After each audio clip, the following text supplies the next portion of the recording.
2025 यो त्यो वर्ष थियो जसले आर्टिफिशियल इन्टेलिजेन्स अर्थात् एआईको दुनियाँमा सबै कुरा बदलिदियो। आज हामी यही 2025 को यात्रा गर्दैछौँ र हेर्दैछौँ कि कसरी एआईले विश्वलाई एउटा बिल्कुलै नयाँ मोड दियो। वर्षको सुरुवात नै एउटा यस्तो घटनाबाट भयो जसले एआईको संसारमा भूकम्प नै ल्याइदियो। धेरैले यसलाई एआईको स्पुत्निक मुभमेन्टको संज्ञा दिए। याद छ 50 को दशकमा सोभियत सङ्घको स्पुत्निक स्याटेलाइटले जसरी स्पेस रेस सुरु गराएको थियो, हो ठ्याक्कै त्यस्तै यो घटनाले एआईको दौडलाई एउटा बिल्कुलै नयाँ र अझ तीव्र गति दियो। र त्यो घटना के थियो? एउटा चिनिया कम्पनी डीपसीकले ओपनएआईले हासिल गरेको जस्तै नतिजा निकाल्यो, तर लागतमा आकाश जमिनको फरक। ओपनएआईले जुन काम गर्न $100 मिलियन भन्दा बढी खर्च गर्यो, डीपसीकले त्यही काम जम्मा $6 मिलियन मा गरेर देखाइदियो। हो, यति ठूलो फरक। यसले एआईको दौडमा एउटा नयाँ अनि निकै कडा प्रतिस्पर्धाको अध्याय सुरु गर्यो। यसको असर वित्तीय बजारमा त तुरुन्तै देखियो। एनभिडिया एआई चिप्सको बादशाह त्यो कम्पनीको शेयर मूल्य एकै दिनमा $600 अर्ब घट्यो। यो स्टक मार्केटको इतिहासमै कुनै पनि कम्पनीको एकै दिनमा भएको सबैभन्दा ठूलो गिरावट थियो। यसले के देखायो भने अब एआईको दौडमा कति ठूलो आर्थिक जोखिम र अवसर जोडिएको छ। ल, अब यही पहिलो प्रमुख विषयमा डुबौँ, एआईको स्पुत्निक मोमेन्ट र कसरी एउटा सफलताले विश्वव्यापी एआई दौडलाई नै नयाँ परिभाषा दियो। हाम्रो यो विश्लेषणको आधार एउटा निकै विश्वसनीय रिपोर्ट हो। यो रिपोर्ट लेख्ने व्यक्ति ड्यानियल कोकोटिलो ओपनएआईकै पूर्व अनुसन्धानकर्ता हुन्। अनि सुन्नुस् न, उनले यो रिपोर्ट प्रकाशित गर्नका लागि कम्पनीको करिब $2 मिलियन बराबरको इक्विटी नै त्यागे। र यो रिपोर्ट कति सही थियो भन्ने कुरा त यसले गरेको 70% भविष्यवाणीहरू केवल 6 महिनाभित्रै साँचो साबित हुनुले पनि देखाउँछ। अब दोस्रो खण्डमा लागौँ, त्यो वर्ष जब एआई साँच्चीकै वास्तविक बन्यो र त्यो तीव्र प्रतिस्पर्धाले ल्याएका पराकम्पनहरू। 2025 को टाइमलाइनलाई हेर्दा एआईको प्रगति कति तीव्र थियो भन्ने छर्लङ्ग हुन्छ। यो वर्ष एआई प्रयोगशालाको कागज र डेमोबाट बाहिर निस्क्यो।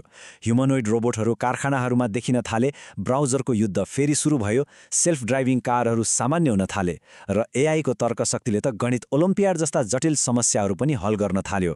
सबैभन्दा देखिने विकास त ह्युमनोइड रोबोटको दौडमा भयो। टेस्लाको अप्टिमस, युनिट्रीको G1 अनि फिगर एआई जस्ता रोबोटहरू अब केवल प्रदर्शनीका लागि मात्र रहेनन्, उनीहरू BMW जस्ता ठूला कारखानाहरूमा साँच्चीकै काम गर्न थाले। अनि यो बजारको वृद्धि हेर्नुस् त, अहिले लगभग $2.5 अर्ब को बजार सन् 2033 सम्ममा $113 अर्ब पुग्ने अनुमान छ। यो त एउटा नयाँ औद्योगिक क्रान्तिको सुरुवात नै हो। कुरा रोबोटको मात्र होइन, एआईले अब हाम्रो दैनिक जीवनमा वास्तविक निर्णयहरू लिन थाल्यो। जस्तै वेमोको सेल्फ ड्राइभिङ कारले हप्तामा 4.5 लाख पटक मानिसहरूलाई ओसार पसार गर्न थाल्यो। अनि स्वास्थ्य क्षेत्रमा एफडीएले 95 भन्दा बढी एआई आधारित मेडिकल उपकरणहरूलाई स्वीकृति दियो। अब यसले हाम्रो काम र रोजगारीमा पारेको असर हेरौँ। यो हो सङ्क्रमणको समय र रोजगारीको नयाँ वास्तविकता। यो ग्राफले एआईको क्षमतामा भएको अविश्वसनीय छलाङलाई देखाउँछ, खास गरी कोडिङमा। जनवरी 2024 मा एआईको दक्षता जम्मा 4.4% थियो, तर 2 वर्षभन्दा कम समयमा डिसेम्बर 2025 सम्ममा यो बढेर लगभग 81% पुग्यो। यो भनेको एउटा सामान्य सहायकबाट विशेषज्ञ स्तरमा पुग्नु जस्तै हो। र यो स्वचालनको असर जब बजारमा देखिन थाल्यो, त्यो निकै ठूलो थियो। भारतको सबैभन्दा ठूलो आईटी कम्पनी टीसीएसले एकैपटक 12,000 कर्मचारीहरूलाई निकाल्यो। यो भारतीय आईटी इतिहासकै सबैभन्दा ठूलो छटनी थियो र यसले विशेष गरी मध्य र वरिष्ठ दहरका कर्मचारीहरूलाई असर गर्यो। यो आईटी उद्योगको लागि एउटा ठूलो चेतावनीको घण्टी थियो। तर हरेक चुनौतीसँगै अवसर पनि आउँछ हैन त? अब कुरा गरौँ 2025 ले हामी सबैलाई दिएको नयाँ एआई टुलकिटको, ती आवश्यक उपकरणहरूको बारेमा। डेभलपर र कोडरहरूका लागि एआई सहायकहरूको एउटा नयाँ पुस्ता नै आयो। Cursor, Claude code, lovable, GitHub copilot. यी उपकरणहरूले सफ्टवेयर बनाउने प्रक्रियालाई एकदमै छिटो बनाइदिए। अनि हाम्रो दैनिक कामकाजका लागि पनि सामान्य सहायकहरू जस्तै क्लॉड, च्याटजीपीटी, जेमिनाई पहिलेभन्दा धेरै सक्षम भए। तर्क र उपयोगितामा त परप्लेक्सिटी जस्ता नयाँ प्रतिस्पर्धीहरू पनि अगाडि आए। तर यो वर्षको सबैभन्दा ठूलो सरप्राइज थियो क्लॉड कम्प्युटर युज। यो एउटा यस्तो टुल हो जसले साँच्चीकै मान्छेले जस्तै माउस र किबोर्ड चलाएर कम्प्युटर प्रयोग गर्न सक्छ। यसले एउटा सहायक र एउटा वास्तविक एजेन्ट बीचको दूरीलाई कम गर्यो। भविष्यमा एआईले हाम्रा लागि जटिल कामहरू आफै गर्न सक्ने बाटो यसले देखायो। त्यसो भए यति शक्तिशाली उपकरणहरू हाम्रो हातमा हुँदा अब सबैभन्दा महत्त्वपूर्ण सिपहरू के हुन् त? आउनुहोस् अब भविष्यका लागि आवश्यक सिपहरूको बारेमा कुरा गरौँ।